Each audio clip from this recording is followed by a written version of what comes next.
Hey, it's Ashley. Oh, sorry. Are we live? Okay, you're live. Okay, we're live. Hey, it's Ashley Bishop with Status Coup. John Furry and I are on the ground in Midtown Manhattan, where protesters are picketing across the street from the UN building and calling on the UN to sanction Israel to use their power to bring more aid, more water, more food into Gaza. As of yesterday, 133 Palestinians are known to have died of starvation. 87 of those are children. The majority of those deaths have taken place over the last month, and we expect that death toll to rise exponentially over the coming days. Again, as you can see, people are picketing across the street from the UN. In about 15 minutes, there's going to be a march. I think there's going to be speakers beforehand. Until that starts, I will continue giving some background information, and then as soon as the speeches start, we will head over. Okay, we're gonna move a little bit as I talk. So this morning, the UN-backed food monitor, the Integrated Food Security Phase Classification, the IPC, declared an emergency alert, declaring that the worst-case scenario of famine is currently playing out in the Gaza Strip. While the IPC has not officially declared a Stage 5 famine, which requires additional data and the kind of access to Gaza that Israel has prohibited over the last 22 months, the International Rescue Committee, the IRC, states the IPC Level 5 indicates catastrophic levels of food insecurity where starvation, acute malnutrition, and mortality are widespread.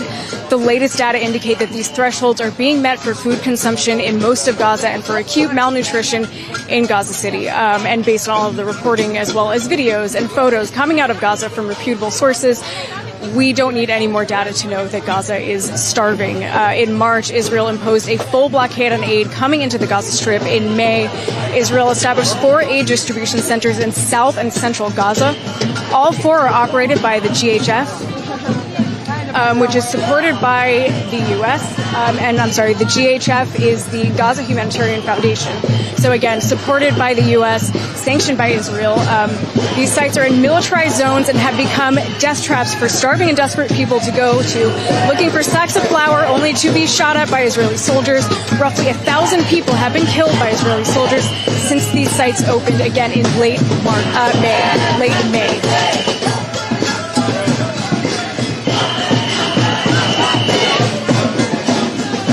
As to the Democrats, now that evidence of a genocide and manufactured famine has become irrefutable, have just now spoken up for being once again the cowards that they are. This is from AP.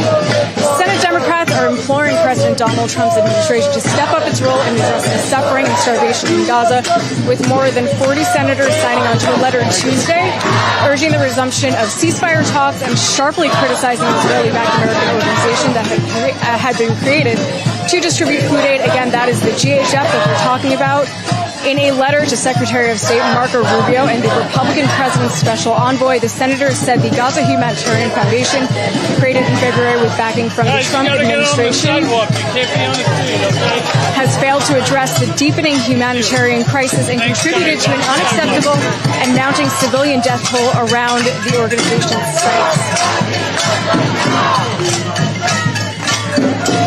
The article goes on to say it marked a mostly united plea from Senate Democrats who are locked out of power in Washington for the Trump administration to recalibrate its approach after the collapse of ceasefire talks last week. Trump on Monday broke with Israeli Prime Minister Benjamin Netanyahu, saying he wanted to make sure they get the food in Gaza, and referencing the images of hungry children. They may be Democrats under an extraordinarily hostile Republican administration, but they are still amongst the most powerful people in the world. They could have done something over the last 2 years, because when you are dealing with a genocide, too little, too late means death and irreversible suffering.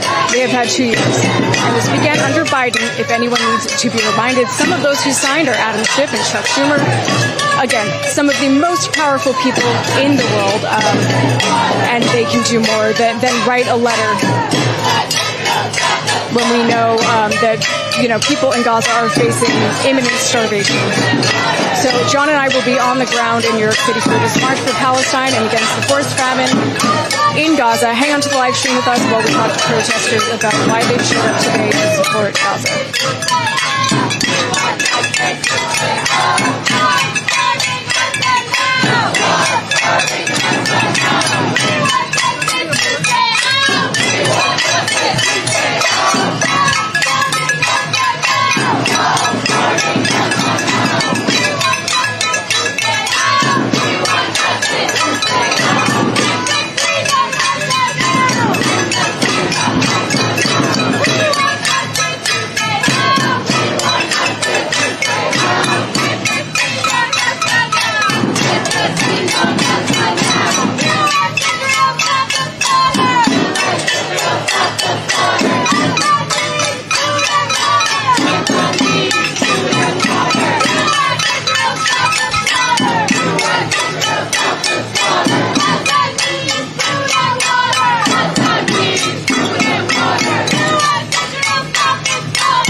Okay, guys. If you have not done this already, please like, follow, and subscribe to Status Coup. If you are new to the channel and are not yet a member, this is the kind of live stream stuff that you will see from us, so you don't want to miss any of it. I know John Farina, our wonderful video journalist, has covered over 100 pro-Palestine protests. We are the only outlet that's out here on the streets covering these protests consistently. You don't want to miss any of them, so please do become a member at StatusCoup.com/join. Becoming a member allows us to continue this work, to continue covering all of these protests and being on the ground, again, in places like New York City and also in Florida, where we've been covering Alligator Alcatraz and are intending to go back very soon.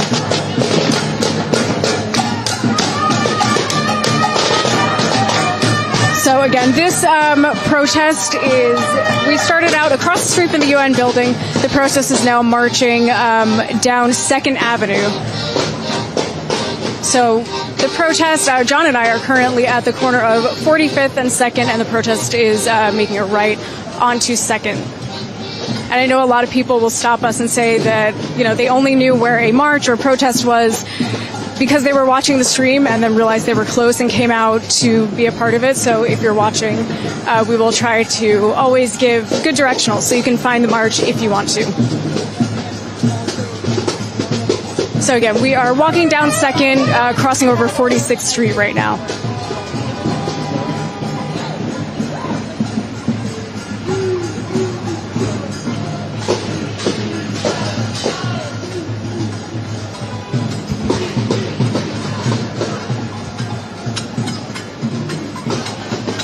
For those of you who are just joining us, this is Ashley Bishop and John Farina with Status Coup. We are on the ground in Midtown Manhattan, where there is a march that started out across the street from the UN building, calling on the UN to sanction Israel and to use its power to get more food, water, and other aid into Gaza. As of yesterday, 133 Palestinians are known to have died of starvation. 87 of those are children. The majority of those deaths have taken place over the last month, and we can only expect that number to rise over the coming days without any adequate aid actually coming into Gaza. The UN-backed Food Monitor, the Integrated Food Security Phase Classification, IPC, declared an emergency alert earlier today, stating that the worst-case scenario of famine is currently playing out in the Gaza Strip. I said this earlier at the beginning of the stream, but while the IPC has not officially declared a stage 5 famine, which requires additional data and the kind of access to Gaza that Israel has prohibited over the last 22 months that this genocide has been going on now, the International Rescue Committee, IRC, states IPC level 5 indicates catastrophic levels of food insecurity where starvation, acute malnutrition, and mortality are widespread. The latest data indicate that these thresholds are being met for food consumption in most of Gaza and for acute malnutrition in Gaza City. And again, based on all of the reporting coming out of Palestine, coming out of Gaza, and videos and photos, we don't need any more data to know that people in Gaza are starving to death and that there is a famine manufactured by Israel. John and I are just going to try to catch up to the protest now. So give us just a couple of seconds to literally run after them.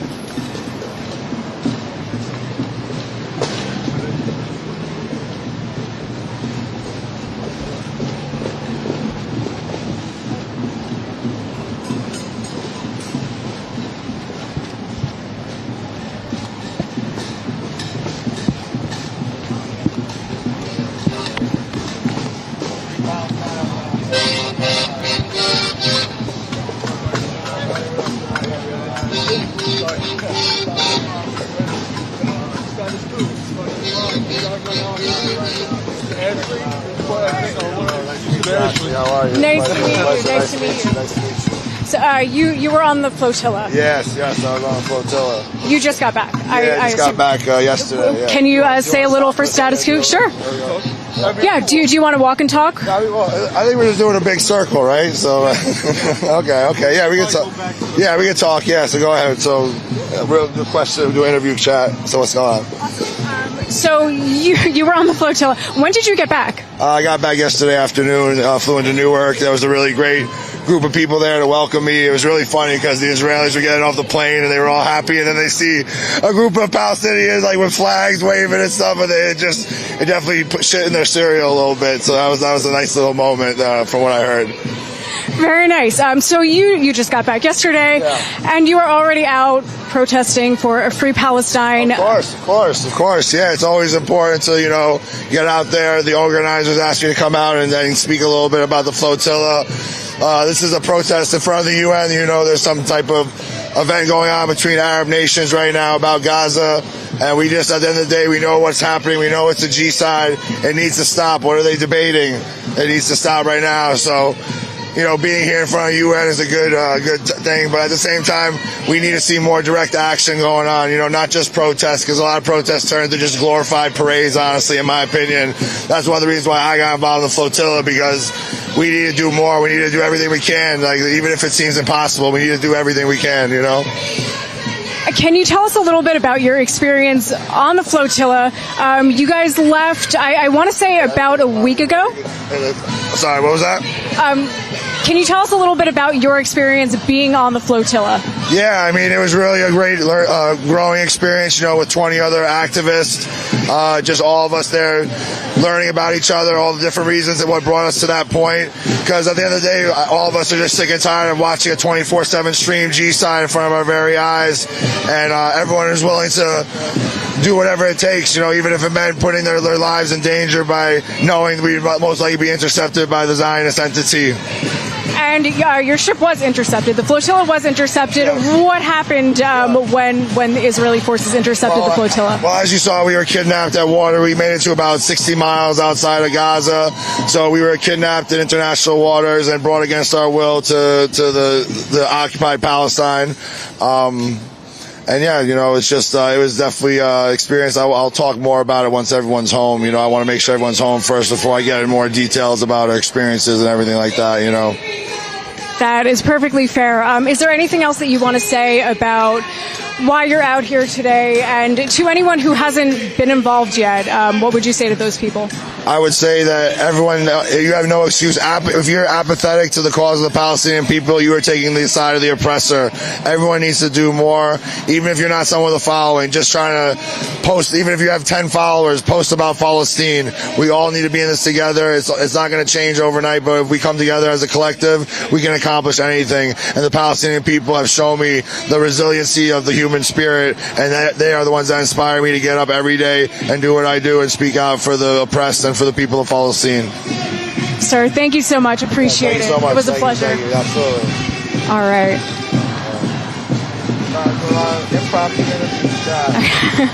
And he is still live streaming. So the march has stopped on First Avenue. So we are on First and 46th Avenue right now.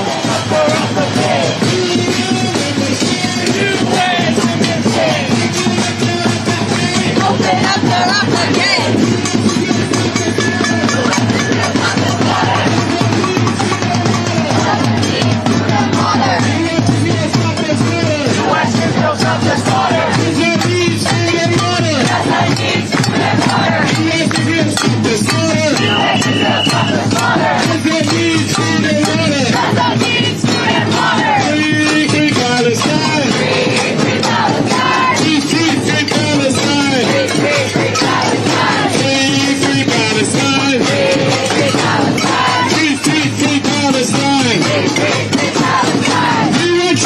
Okay, we are actually stopped at 47th and First.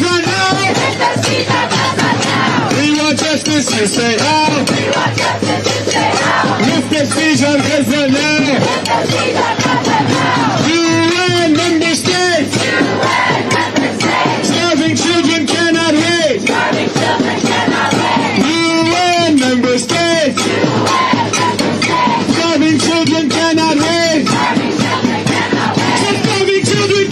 wait. Starving children cannot wait. Starving children cannot wait. Starving children cannot wait. Starving children cannot wait. Starving children cannot wait. Starving children cannot wait. Starving children cannot wait. children cannot wait. We want justice to stay out. Lift the siege on Gaza now. We want justice to stay out. Stop starving Gaza now. Stop starving Gaza now. Stop starving Gaza now. Stop starving Gaza now. Stop starving Gaza now. Stop starving Gaza now. Stop starving Gaza now. New York City, make some noise. Make some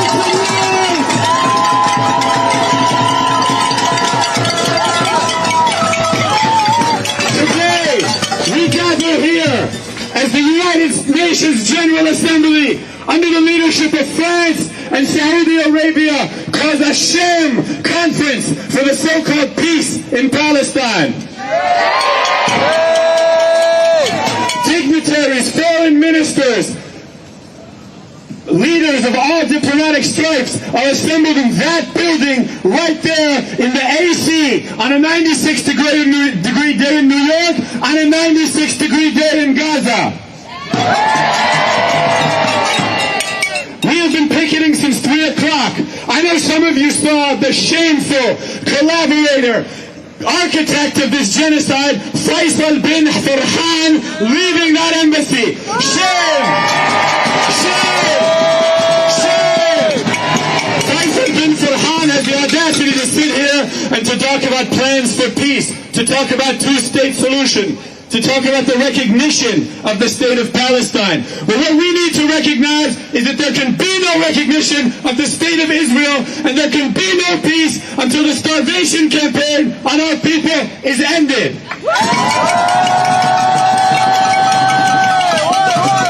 President bin Farhan is not alone. He is joined by the foreign minister of Egypt, Badr Abdul Ati. The foreign minister of Jordan, Ayman al-Safadi.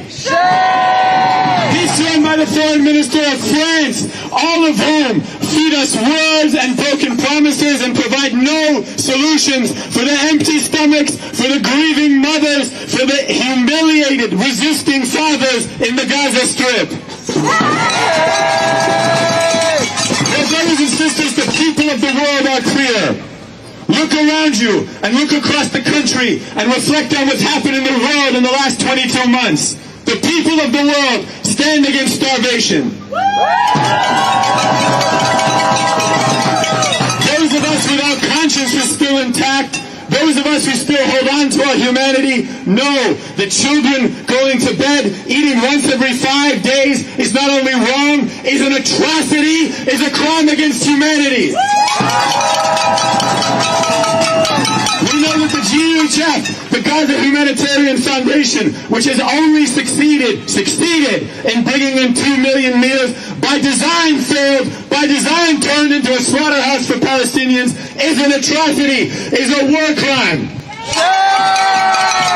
And so we call on the leaders of every single country in the world to stand with their people, to stand against the United States and Israel, the primary architects of this genocide. To address us more, please join me in welcoming Ibtihal from the Palestinian Youth Movement.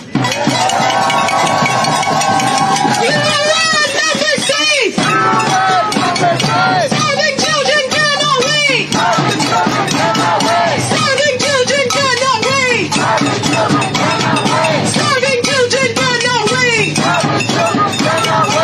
We're here today, standing outside the United Nations, to make sure that every diplomat, every emissary, every head of state is confronted with this call from Gaza. Let the aid in! End the starvation!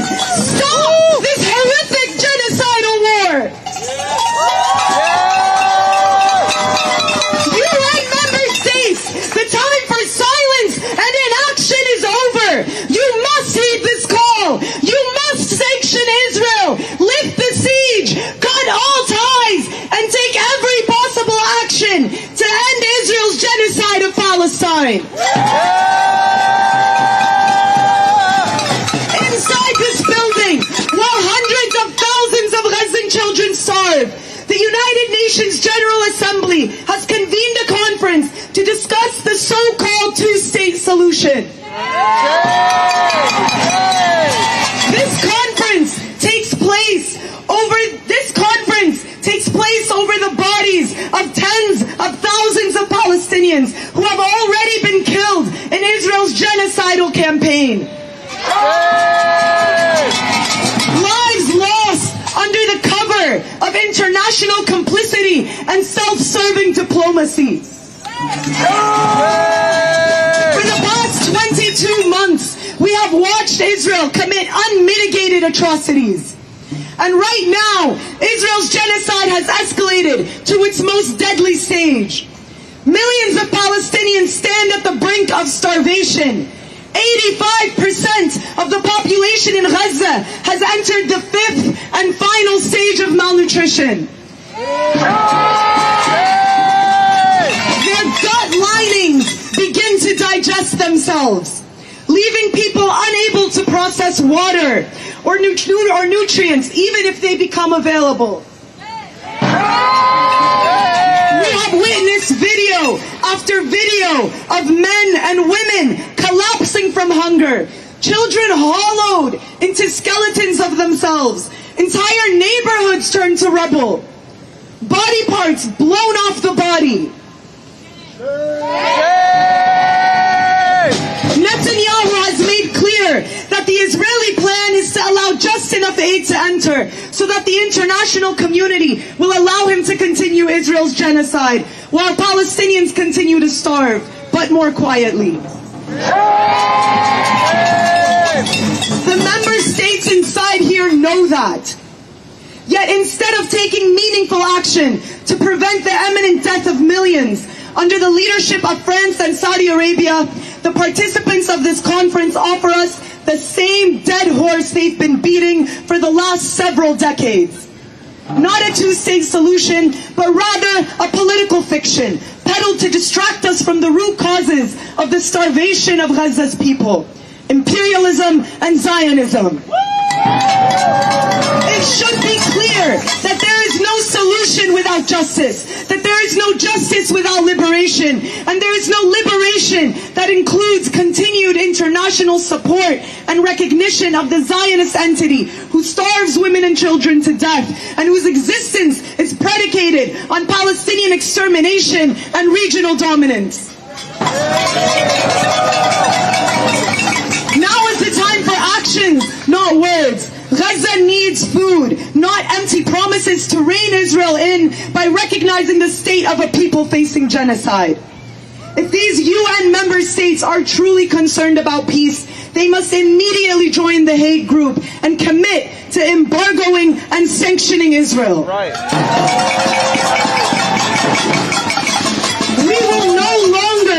We will no longer accept our people's future and dignity being used for political gain, while pretending to support the Palestinian cause for political gain. Arab states like Egypt, Jordan, and Saudi Arabia have materially supported the Zionist entity's extermination of Palestinians. Shame. Not only are these countries complicit, but they are collaborators in genocide. Egypt has refused to take action to open the Rafah crossing, allowing thousands of urgently needed aid trucks to sit on the border while Palestinians starve just miles away. Cracking down on organizing efforts in support of Gaza, including most recently the global march to Gaza, and previously charging Palestinians thousands of dollars for their attempts to seek safety. In its most recent act of political theater, rather than opening the crossing, Egypt has airdropped a few scraps of aid. Jordan too has went out of its way to defend Israel during this genocide, shooting down missile bound for Israel at the expense of its own citizens and repressing any criticism of its ongoing normalization with the Zionist entity. These states have abandoned the Palestinian cause and cemented themselves as lackeys for the imperialists and colonialists of this world. And in doing so, they have abandoned their own people too. The people of the world have been clear where they stand. For 22 months, the masses in capitals all over the world have erupted in support of Gaza. UN member states, nations of the world, now is your last chance. You either unite with the wills of your people and stand against genocide by sanctioning and cutting all ties with Israel, or you stand against the wishes of the masses and you face the consequences.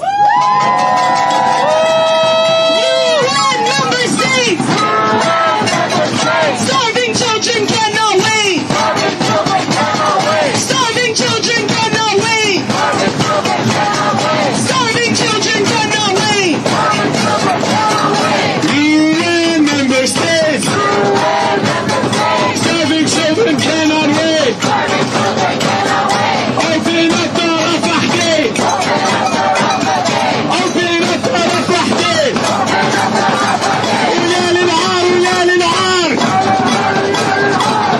مشاركة في الحصار ويا للنهار ويا للنهار باعوا غزة طابت نار ابكي ابكي يا عروبة اللي باعكم عند القومة ابكي ابكي يا عروبة اللي باعكي طوبة طوبة ويا للنهار ويا للنهار مشاركة في الحصار. Shame on the government of Egypt. Shame on the government of Egypt. Shame on the government of Egypt. Shame on the government of Egypt.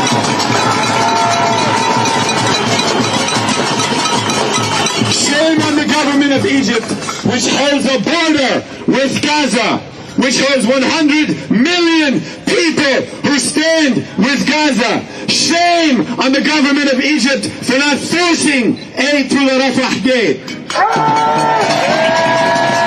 Shame on the government of Egypt and shame on the government of Jordan for providing political cover, slinging aid to the people of Gaza. The people of Gaza need food now. Their malnutrition and starvation is so severe that people should be in intensive care. People should be receiving all-day medical attention, care to repair their stomach linings, to allow them to absorb this food.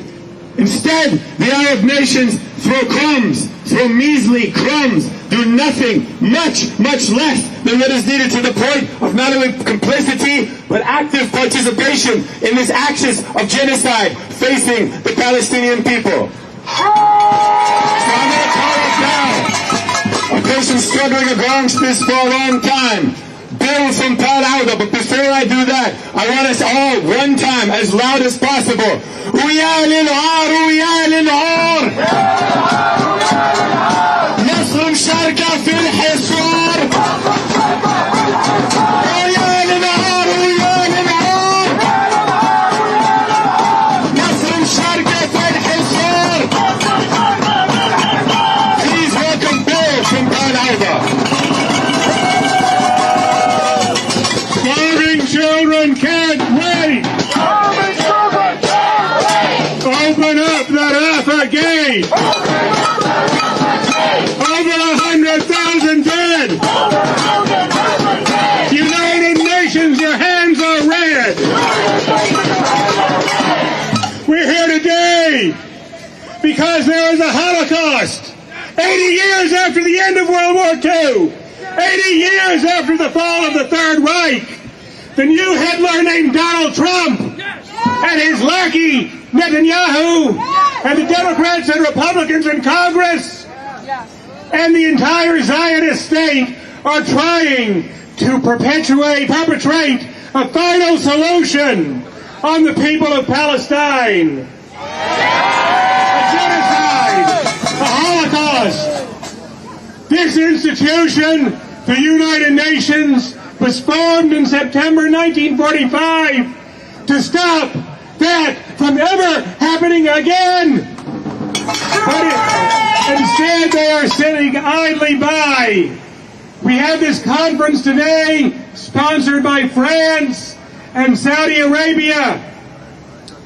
talking about a two-state solution sometime in the distant future, a demilitarized Palestinian state in part of Palestine that does not bring 1 ounce of food to the children of Gaza. This conference does not even make any demands on the racist state of Israel. It is a diversion. It is a diversion. It is a ploy to give the Saudis and other puppet monarchies a pretext to recognize and, quote, normalize with the Zionist genocide state. That's all it is.